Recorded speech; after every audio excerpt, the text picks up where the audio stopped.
topics and opinions expressed in the following show are solely those of the host and their guests and not those of W4CY Radio, its employees, or affiliates.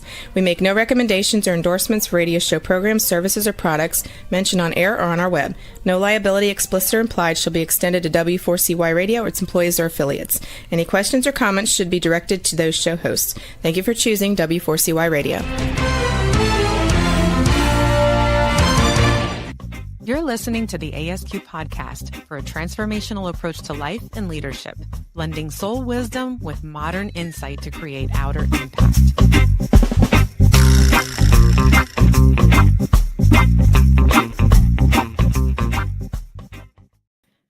Hello, hello, hello. We're back again. We are back again for another episode of the Soul Squad podcast live. Yes. All right. I'm excited about this one because today we have a guest. Yes. So before we get started, first of all, welcome everybody. Thank you again for joining us. We're super excited. Again, this is our second live show and we are excited to be here today with all of you. Oh, absolutely. So let me get started. Our guest, I'm going to read it. I'm not embarrassed to say that I had to write this down because he has a very diverse background, is Frederick Cole, AKA Fred.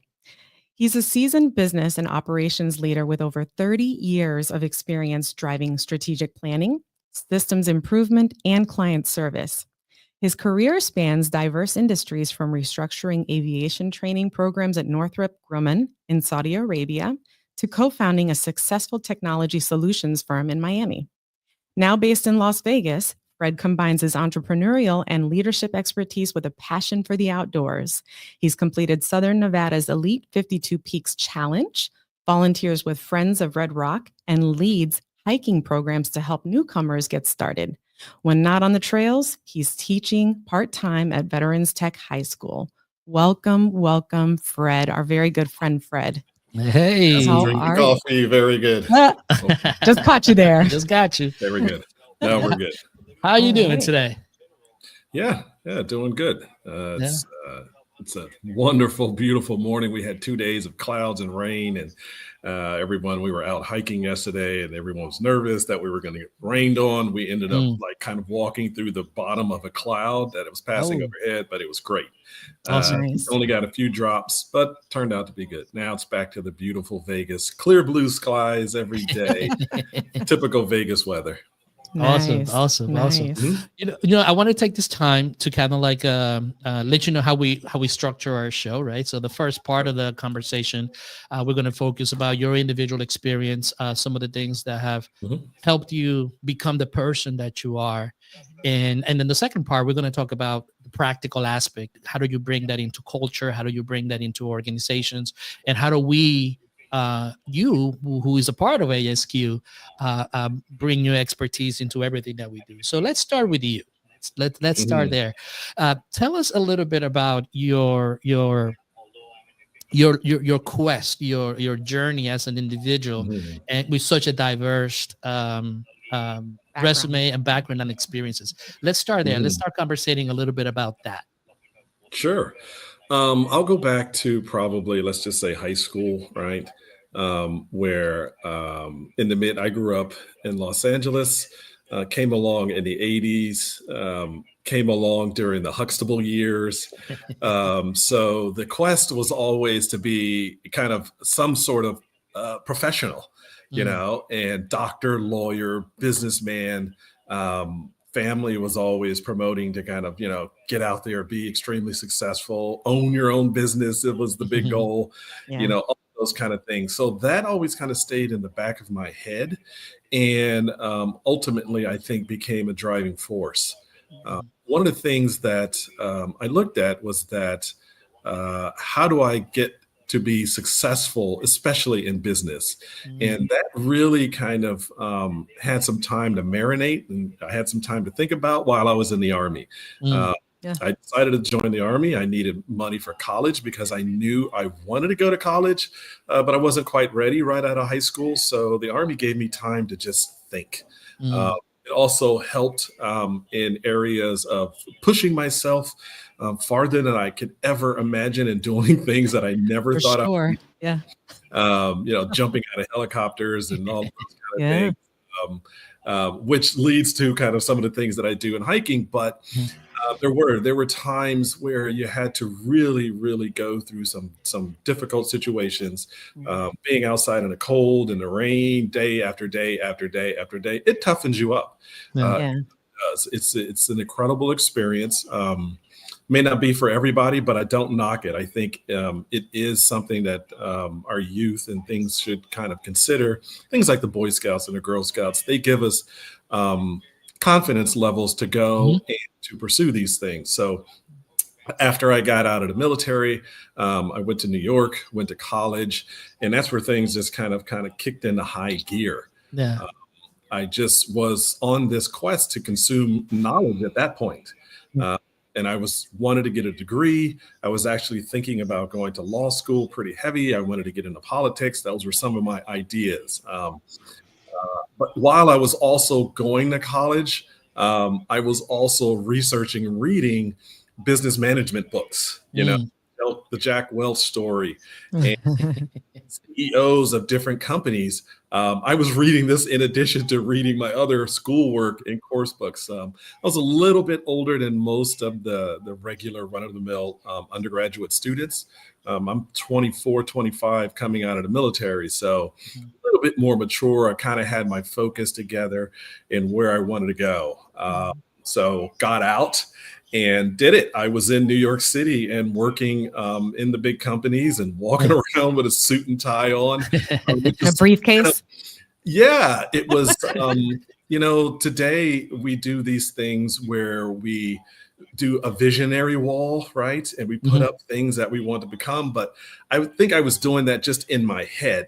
And ultimately, it came true. I never forget, I had a conversation with a guy when I was in junior college, and I was telling him what I wanted to do. And he said, yeah, I could see you in New York City walking around with your suit and your briefcase and all. And I did it. I actually got there, So it was good times. And I took all of that experience and knowledge and pulled it into my own company. And my friend of mine, we got together and just put our heads together and really just had an idea, small ideas, nothing really large to where we ended up with. We just wanted to start small, wanted to make money. And we put all of our efforts and energy into building something that worked and then also was returning money at the same time. That was an incredible experience. It taught me a lot about how to manage people, how to hire people, how to direct. I had done that, for a company, but when it's your company and when people's lives are relying on you, it takes on a whole different tone and flavor. So the responsibility level goes through the roof when you're the guy sitting at the top, for all this responsibility. So learned a lot through that. And then took a break after that. We kind of sold the company. I kind of was retired, got married, then got into teaching, which was a really kind of completely different new area for me. But I was able to bring in the business world experience, right? And a lot of the things that I learned over there, I was able to blend the two together, this kind of business experience and then this academic thing that I was learning at the same time. And that really ultimately caused me to be successful on the kind of the business side of teaching. I was just teaching came very natural to me. And so I was very successful in the classrooms. My classes always did very well. I always built up just a great rapport with the students. They just were always Mr. Cole, or Mr. Fred. We love you. We know you love us. They would tell me these kind of things, The Saudis, I was over in Saudi Arabia, and they were just very direct and honest with their feelings about that. And they would just tell me, they would say, we know you love and care about us. And I was like, wow, And so, but I transitioned to kind of the business side of teaching. And again, I started developing this reputation as a turnaround specialist kind of guy. I could take your department or your program that was failing, and or if you needed a new one, I could help rebuild it or build another one for you. Then after my little stint in the Middle East, I decided to bring it into Vegas. And into Vegas, it's much more kind of an entrepreneurial thing going on again, as well as some teaching, because I do like working with young kids, particularly in the high school level. And then I got into outdoor and nature and hiking. And so once I started developing myself in my fitness level to be able to hike, I started looking at volunteering and how could I give back? And I always have this motto of everyone has at least an hour to give back to help others. So now what I'm working on here in the hiking community is developing programs to bring in to new hikers, to disadvantaged people. How do we bring this together as a community to enjoy, the great outdoors? And here in Vegas, we actually have some really, really extraordinary places to get out and visit. Yeah. I feel like when you talk about your journey, are there moments where you were kind of just like, oh, I don't know if am I going in the right direction? Did you ever feel like this kind of like tug of war or pull to do something different? Or did you always just kind of feel like this is my path? I'm comfortable with this. Like, I'm just curious about that. That great question, because I never felt like I was on the right path or like this is it. My brother, for instance, right? My brother is about 5 years older than me. Ever since I can remember, he has wanted to design buildings and be an architect for his entire life. That's all he has done. Nothing more, nothing less. It's still his passion. It has been, like I said, since we were in grade school. He was always the best at building Legos. When we just had huge boxes of Legos, he didn't need instructions or the booklet or anything like that. Really, my brother could make the best houses, the best things. That's what he loved to do, And I felt like that was never me. I felt like I struggled to find my place. I would get on a path, I'm going here, and it wouldn't work out. And I was like, oh my gosh, like that was the wrong decision. And it just happened multiple times. I wanted to go to law school, right? And I didn't. Something came along during the mid-90s, the internet, and I completely shifted. I mean, everyone was really shocked at that time. Like, wait, like you're not going to law school? I was like, no, I have this other opportunity. This is much more interesting. I think it's going to be really big. I just shifted and went over there and had a good time. And, it took me around the world and helped me build a company. It just, and then that felt like that was the right thing to do until it wasn't. Right. And then, that changed. And then I got into academics and then I started teaching and that felt really good. I was like, wow, okay, this is cool. And I'm enjoying this and I'm doing this, until that started to fade a little bit in the Middle East. And then I got back into business, still kept on to the teaching because I like doing that. And I like I said, giving back. And I feel like teaching is a way to help the next generation and kind of guide them into whatever path they're going to take. I always feel like teaching for me, that's what I get out of it. And just watching people learn, especially young kids, figure things out and helping them to get it, whatever it is a really good feeling. It's almost priceless, as I say. It's like when you see those kids, that aha moment or the light bulb moment, right? The light bulb moment. When that moment goes off and you see it on their face, right? They smile and they're like, I got it. I'm like, yep, very good. Congratulations, job well done, Nice. So I never felt like my path was just clear, straight, and yes, this is it. I'm on the right path. But ultimately, all of those collective experiences then start to add up, and you start to have some perspective. You start to be able to look back and say, oh, I learned this and this and this from that experience. How do I bring it forward and draw on that experience, and et cetera, et cetera. So I was fortunate, to be able to learn to do that, right? Because that is a skill set in and of itself. I don't think it's intuitive just to be able to say, oh, I had this experience. Let me learn from it and let me implement it. Right. I think it takes a little bit of learning and guidance in order to be able to do that. Yeah, agreed. And to touch on that, because that's one of the things that we share here at ASQ, it's that idea of gaining perspective from our experiences and creating an approach to our lives as we go forward. How has that helped you both as an individual in your own life but also in the things that you do. Mm-hmm. Well, let's just say life is a roller coaster. Let's just start there, right? I know we like to feel good all of the time, right?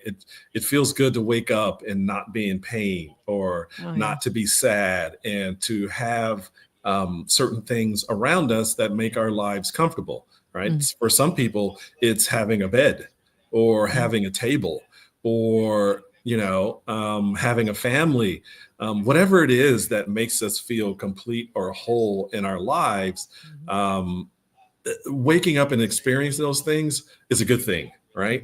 But then life isn't always at the peak. We can't live at the top of the roller coaster. We can't live at the top of the mountain. I mean, you can, but eventually you got to come down, right? Yeah. And if we look towards religion, right? Biblical leaders, political leaders, business leaders, when you run the gamut of life, whatever your belief is, you will see that generally there are peaks and valleys in their lives. There are ups and there are down. I mean, take Martin Luther King, I'm someone who's probably well respected in American history, has done, changed, brought about a change in civil rights.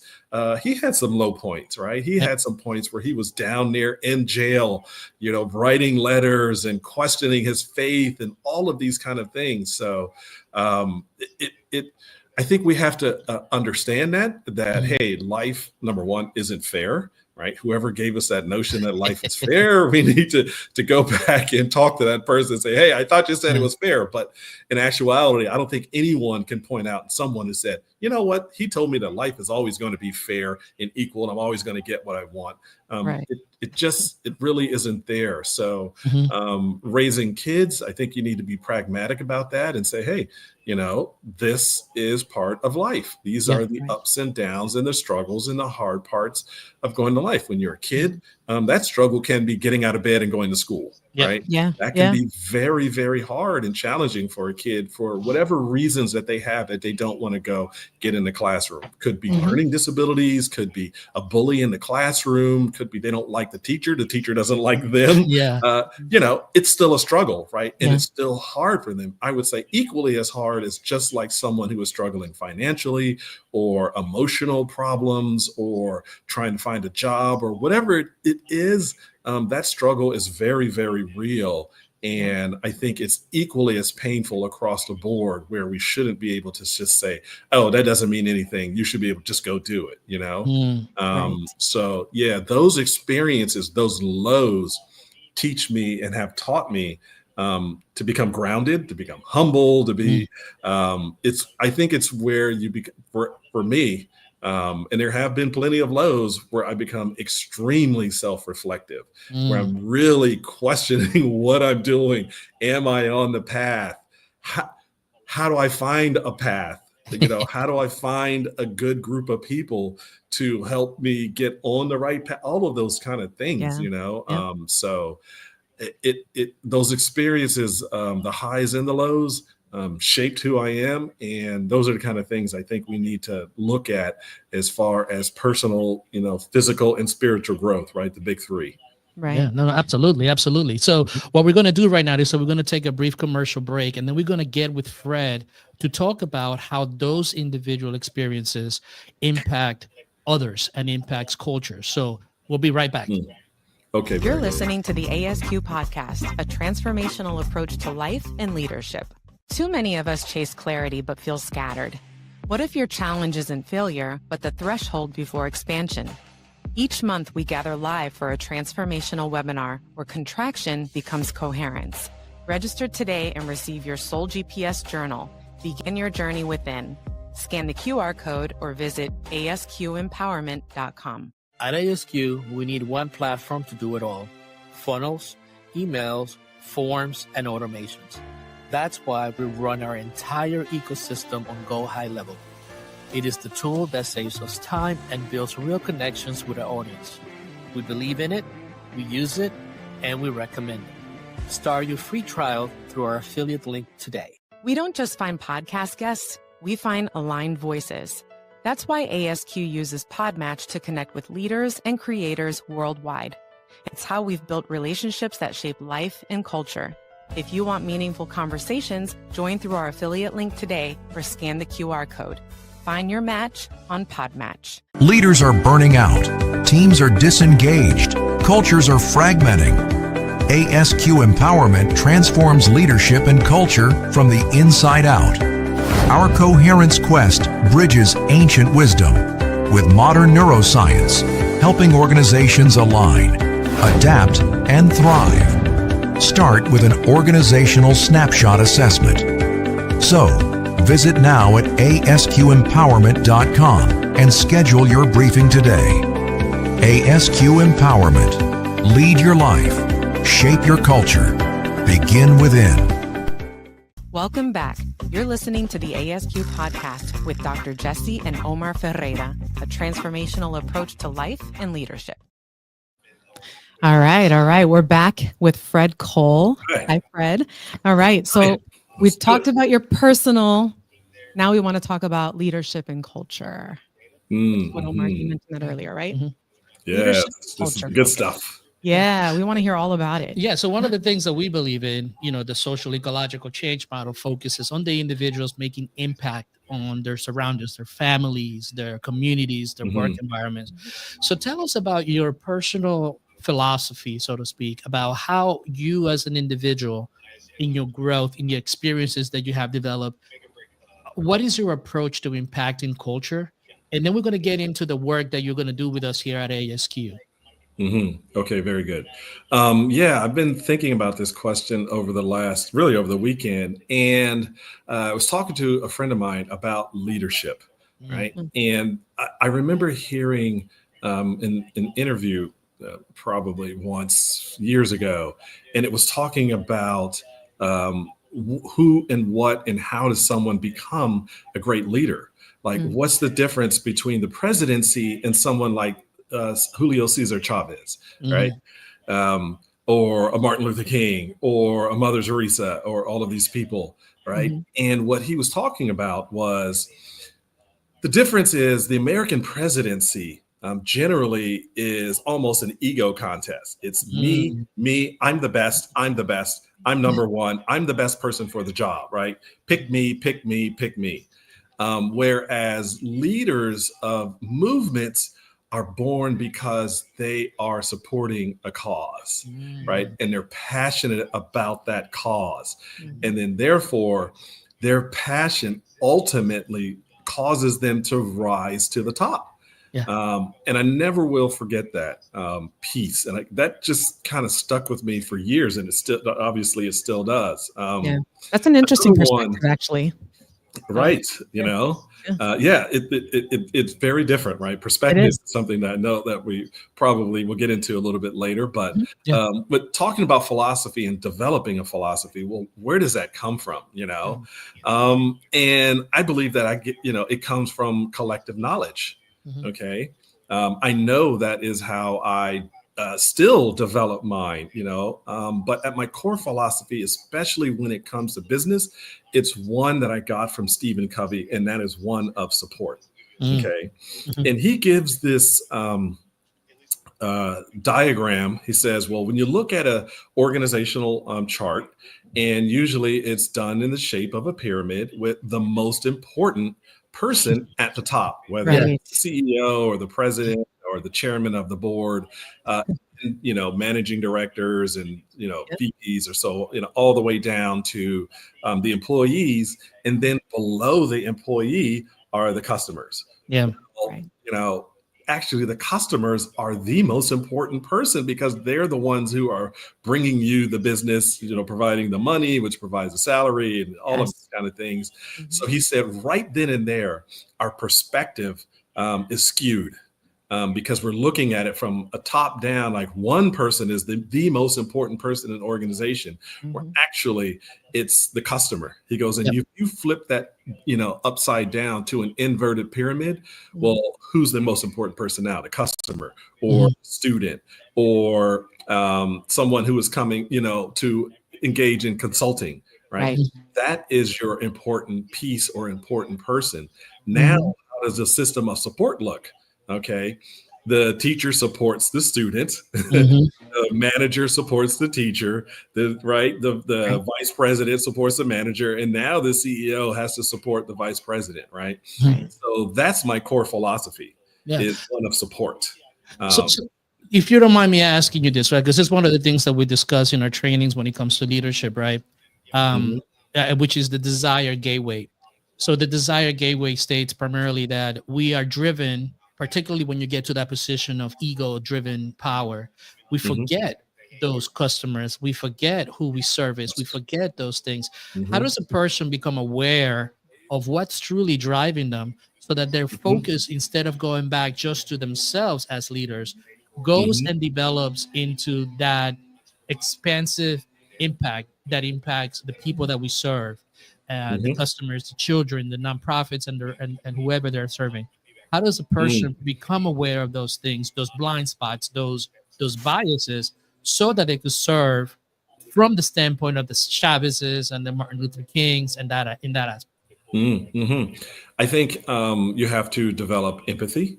Mm, If you do not have empathy, or if it hasn't been developed, if you cannot recognize others, mm, then there's probably going to be some problems at your core that you're going to struggle with supporting people. yeah, yeah. All right. So this notion of empathy has to be kind of present and or developed and or worked on. Mhm. Then there's all kind of steps and programs to go ahead and work on it. There's an Air Force jet flying overhead. Right. I don't know if, probably can't hear it, but that's why it's hesitated for a second. That's Anyhow, fine. that's the first one, right? Is being able to understand and empathize. And again, remember, my philosophy has developed over time through multiple experiences, but a lot of it reading and exploring. And one of the big ones was Napoleon Hill, The Laws of Success. And Mm, the last and final one is the golden rule, right? Treat mm, others as you would want to be treated. mhm, I mean, you find that across so many things and so many books and so Mhm. philosophy, but over and over again, as the human race, um, how are we treating each other, right? Right. Um, mhm, and making sure that internally, do I believe I am better than you, right? No matter mm, Right. what it is, right? mhm, It could be a skill, it could be, but just generally as a human being, am I better Mhm. than you? Right. I think that's a horrible mindset to begin with. If you're mm, starting there, you're never going to be able to support anybody. So I ratchet that down a lot, and I say, listen, if I'm in a leadership position, I'm actually trying to make sure that I lead where it needs to be strength, but also I humble myself to make sure that I have empathy and I talk to people on a human level. You So mhm, let know, me ask you a uh, question really quick, mhm, Fred. I don't mean to interrupt, but I'm very no curious problem. because, I'm a leadership person. So, Mhm, and I think that for a lot of leaders, high, executive C-level people, right? Their mhm, concerns are about the bottom line, right? The bottom yes. line is an important thing, right? And I'm guessing a lot of people, and I'm not even guessing, I know because I've interacted with a lot of people who are leadership positions, high Mhm, level, and they're like, well, yeah, but we need to make money. What about the bottom line? Like outcomes. the they're outcome driven, right? mhm, How does this philosophy that you're talking about affect the bottom line when it comes, and from that perspective? I'm curious because I mhm. think a lot of people get stuck in that outcome driven mentality. Sure. Well, money, we all need money, right, in this society, some sort of currency, whatever it is, to be able to exchange goods. Okay. Yeah. And business grows to a point where it just becomes the sole focus. I mean, that's why you're in business for the most part, right? Is to make money and to help support. You have this idea that you think is going to help other people and do things and not just sole for consumers.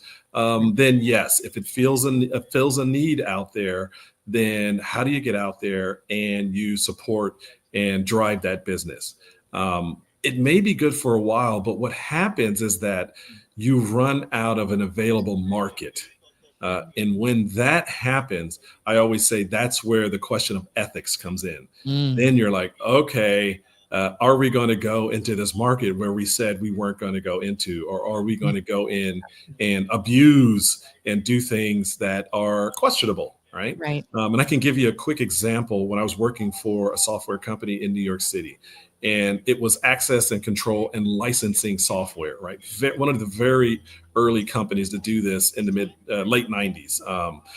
We had a lot of big customers, New York Times, big financial companies, and a lot of people who were inside the company would always say to tell the owner, there's another industry over here that is perfect for this, right? Right. But it was a questionable industry, Mm. and it was the adult industry. Mhm. And he said, no, I am not going to partake, support, or do anything with that industry. And his business was extremely successful, made, hundreds of millions of dollars. And ultimately he sold it, without stepping over into this other industry where he probably could have made another Yeah. $100 million or so forth going on.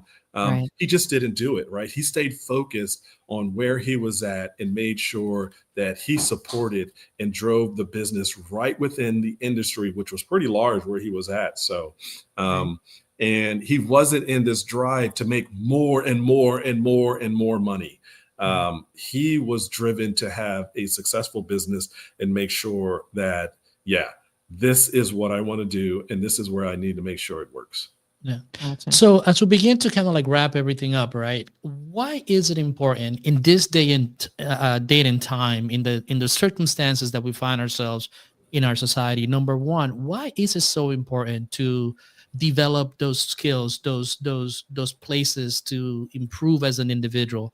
But also, how is it that the importance of bringing this mentality of the new aspect of leadership, like the Chavez's, into the world now? Why is this so pivotal and important right now?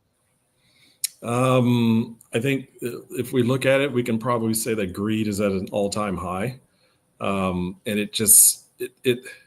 are we focused on the things that serve others? Or are we just paying it lip service? There is a way to always make money. Sometimes it's challenging when you start a new business or a new industry, but are we hurting others? Are we hurting the planet? Are we running ourselves off a cliff in the name of money? And leadership, I think, takes those courageous decisions to go off in a decision that is right. And what does right mean? Right? That's completely subjective, but we don't want to abuse. I think when you start going in that direction, you want to make sure that you are here for a purpose. And is that purpose helping and supporting, or is it just taking as much money as I can possibly take and move on? I think those are the kind of questions that leaders really need to look at, and then go ahead and apply that into their business, and then move that into their strategy. If the strategy becomes part of their business model, and so forth and so forth. And then you start, winding that down to the philosophy of the company, mission, the value set, and so forth. And then this way you build a company that is built on strong values. That's good. That's good. So as, you're a part of the ASQ team. What is it that you're bringing to the team that you can share as far as what you're doing and what your expertise and your knowledge, both personal and business wise? What do you bring into our team? I just kind of want to highlight your expertise. Well, now, throughout the years, what I'm bringing in is all of my experiences that I have. Also my formal education, right, from Columbia and Harvard Business School, particularly on the strategy side. That's an operational side. I also have a pretty good experience at developing and starting companies. That step from idea to implementation, which is actually multiple steps, require philosophy, require vision, requires experience, because you're stepping into a world that is new, that is scary, that is frightening. So it is time to kind of take a step back and listen to experience. And what I try to do is help guide people throughout their vision, but also realistic real world experiences, excuse me. That is a kind of a hard step for people to execute and understand. But once you understand that, then you start to take the appropriate steps in which to build a new business. And it's a well-worn path. There is a model in which to run and open a new business, right? So I've been involved here locally in Las Vegas with the startup community. I just participated in some local contests and did very well to bring to a new business into life. And I'm now bringing about 3 other businesses, new businesses through the pipeline. So it's once you learn the formula, right, and go through it once or twice, then you learn how to perfect it yourself. But when you try to go out and try to start a business all on your own, with no guidance, no help, you're floundering. Because you have to admit to yourself, I don't know what I'm doing. This is an area I've never done it before. Right. But when you take that step back and you kind of reflect and you get a little bit of perspective, and now you're listening to some wisdom and to some experience, Yes. then you can start to take some small steps forward. And when those small steps and successes start to win, you feel good, you feel achieved, and now you have a path forward, which is a plan, the next step, and all in successes. Now, all of them are not going to work. No. And that's where you kind of really need to go back, rely on your coaches, your mentors, like, hey, this didn't work. Well, yes. If we talked at the beginning, there's ups and downs. And now what do we do? How do we move forward? If this one isn't working, and that's where the experiences come in. So it's a guidance, it's a coach, or it's a mentor, or a program like the ASQ Empowerment Program.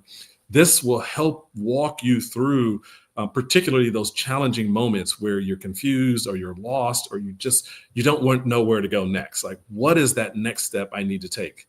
And the program is designed to do just that. And that's what I bring to the program. Yeah. Love it. Can you say in the next few weeks, right, we're going to be doing a particular episode on you, right? Your story, your experiences. What would you like to say about that? And what will be the objective of the lessons that you want to share with the audience once we actually put out this episode and this expose on you? It's a small portion of my story. That's for sure. It's probably the most recent chapter, right? Which is a good one. But we'll leave that one for the previews and the episode itself. I would encourage a lot of people to come check it out when it is released. There is a lot of vulnerability and honesty.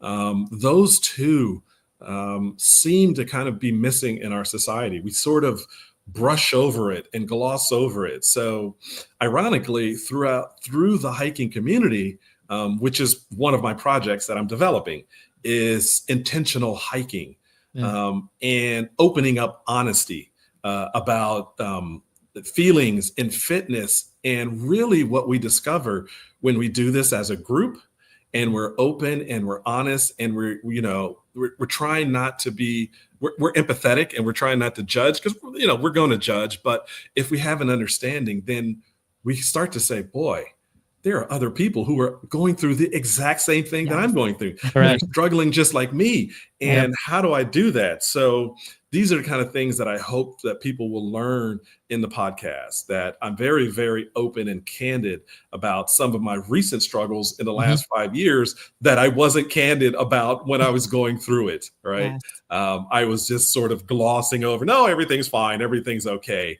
When actuality, there was a lot going on down there, and it's hard, but we don't want to look weak. We don't want to look like this fragile person. But ironically, I was just talking to a friend of mine the other day, and they said, oh, well, right now I'm in a pretty fragile state. I've been going through some therapy, but the self-worth, and I was like, that's great. That's amazing. You're honest with it. I was like, because I just going through the same thing, I kind of had this turnaround and like, I've been working on myself a lot more. I try to always do it, but this time around, much more intentional. And especially I'm getting ready to kind of lead a curriculum about intentionality and hiking and fitness and bringing in some spirituality to it, that will ultimately going to support, like I said, some disadvantaged groups out here that could use a little bit of outdoor activity and spiritual cleansing, as we call hiking now. So, I like that. yeah, that's what the episode is going to be about. It's going to be about my story, but it's also going to be about a level of honesty of where I was just a few short years ago and where I'm at today, and kind of how did I pull through it, and just that journey through it, to show everybody that, okay, this guy has had successes over here, also had low points too, right? Yeah. We're all the same human beings. And I think when we share those stories, we ultimately say, oh, we're all the same. We're all equal. Yeah. We're all in this boat together. Let's get exactly. along and let's move forward. And if we can start to do that, I think we build a better, stronger society. Absolutely. That's absolutely. a great way to end this whole show. I was going to ask you to give us a leadership practice, just something that you can leave us with, a little tidbit, a little actionable takeaway that you incorporate into your sort of leadership and even your personal, I think, You have to be courageous. Number one, to be a leader, to step foot in front of other people means vulnerability. So you have to accept the challenge to move in the front. But at the same time, what I also say is to humble myself while I'm up in front.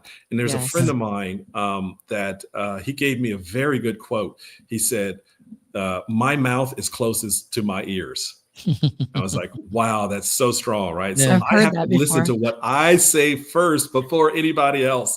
Yes. I was like, man, that's so good. So as a leader, we shouldn't just be up there spouting all these things unless we're doing it ourselves. So I want to make sure that I lead by example and that I humble myself and I listen to myself first and then serve others.